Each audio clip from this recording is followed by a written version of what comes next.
అమెరికాలోని ఆర్కాన్సాస్ రాష్ట్రంలో ఓ ఎలిమెంటరీ పాఠశాలలో జరిగిన గ్రాడ్యుయేషన్ డే వేడుకలో ఊహించని ఘటన చోటు చేసుకుంది. పిల్లల తల్లిదండ్రుల మధ్య చెలరేగిన ఓ చిన్నపాటి వాగ్ వివాదం చినికి గాలివానలా మారి ఒకరిపై ఒకరు పిడుగుద్దులు కురిపించుకునేంత వరకు వెళ్ళింది. ఈ గొడవను చూసి చిన్నారులు తీవ్ర భయాందోళనలకు గురై కన్నీరు పెట్టుకుంటూ గొడవను ఆపాలని తల్లిదండ్రులను వేడుకున్నారు. ఈ ఘటనకు సంబంధించిన దృశ్యాలు సామాజిక మాధ్యమాల్లో వైరల్ గా మారాయి. వెస్ట్ మెంఫిస్ నగరంలోని ఫాల్కీ ఎలిమెంటరీ స్కూల్లో ఈ నెల 28న గ్రాడ్యుయేషన్ వేడుకలు నిర్వహించారు. ఈ కార్యక్రమానికి విద్యార్థులతో పాటు వారి తల్లిదండ్రులు హాజరయ్యారు. ఈ క్రమంలో కొందరు మహిళల మధ్య ఏదో విషయమై మాటామాటా పెరిగింది. అది కాస్త తీవ్రంగా మారి చివరకు ఒకరిపై ఒకరు చేయి చేసుకునే దాకా వెళ్ళింది.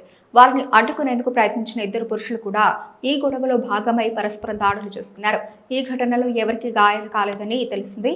అయితే ఈ సంఘటన స్థానికంగా తీవ్ర చర్చనీయాంశంగా మారింది. పాఠశాల ప్రాంగణంలో జరిగిన ఈ అవాంఛనీయ ఘటనను సదరు పాఠశాల యాజమాన్యం తీవ్రంగా ఖండించింది. ఇటువంటి ప్రవర్తన ఎంత మాత్రం ఆమోదయోగ్యం కాదని, ఈ గొడవకు బాధ్యులైన వారిపై కఠిన చర్యలు తీసుకుంటామని స్పష్టం చేసింది.